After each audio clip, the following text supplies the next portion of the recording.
Hello, Hello. how's it going?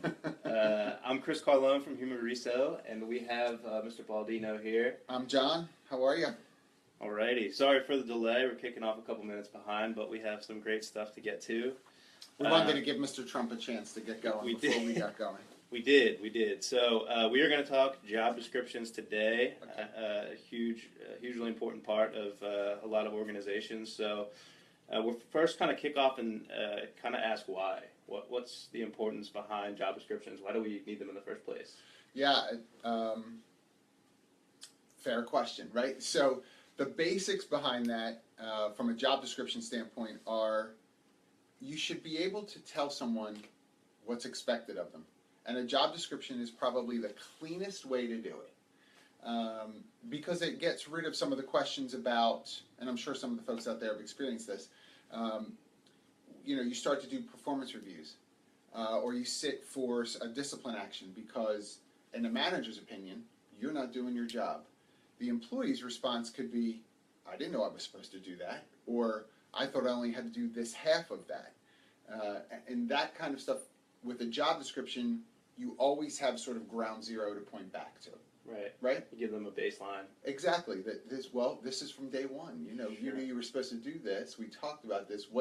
Where did that fall apart? Right? Then you can start having more specific questions. Okay, great. Yeah. Following up on that, when should we have employees review this? When should we have them sign off on it? Yeah. What's a good time to do that? And some of the the necessity around job descriptions, I think there's a compliance component to it as well.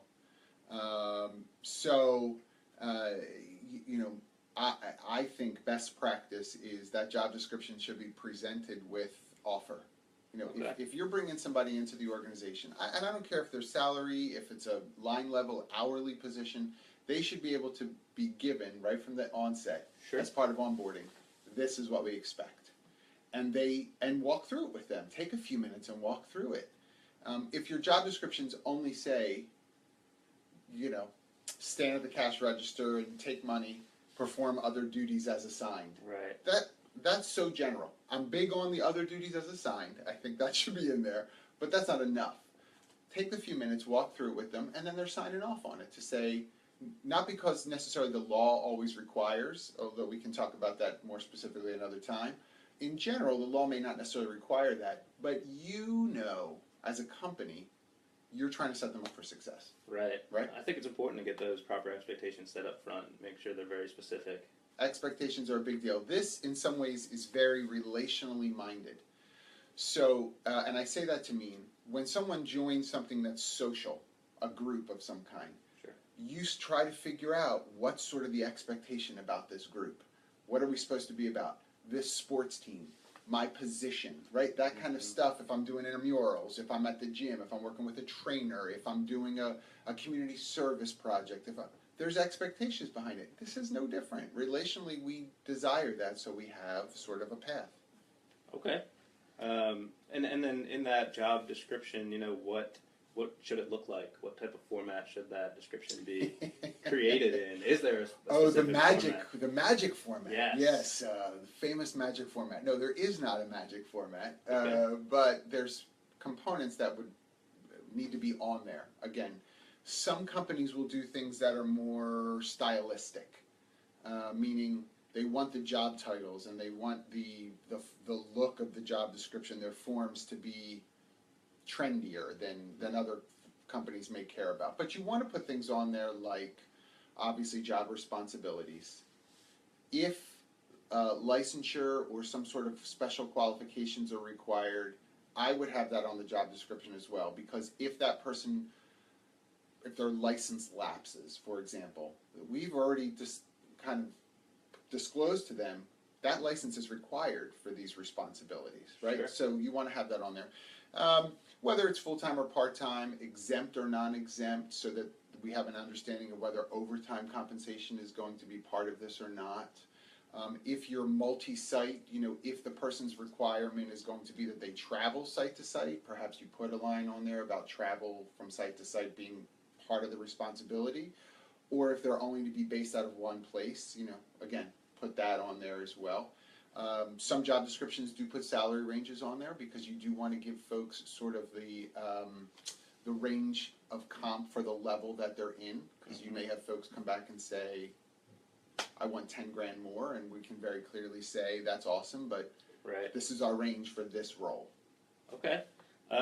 Talking about a hot point right now is the overtime. Yes. Right. So that brings us to the question of when should we be looking at the job descriptions that we've created, and even further, why should we look at them? Yeah, so good question.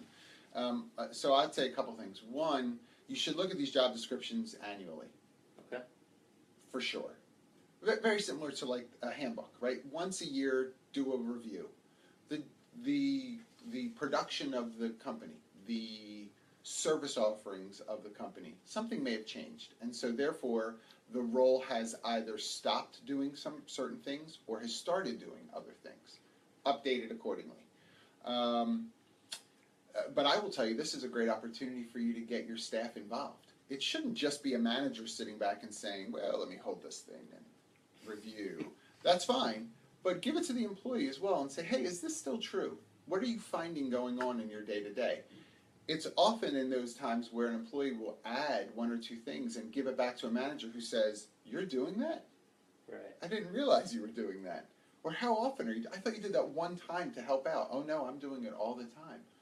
I had no idea. That is not unusual. So that could have further implications then. Maybe they're taking on certain duties that could put them in an exemption class or what have you. It certainly, at the very least, it could put them in a predicament where, even aside from the description, maybe you have some sort of cultural issue as well, that you have a particular employee who's covering for others by covering some of their duties.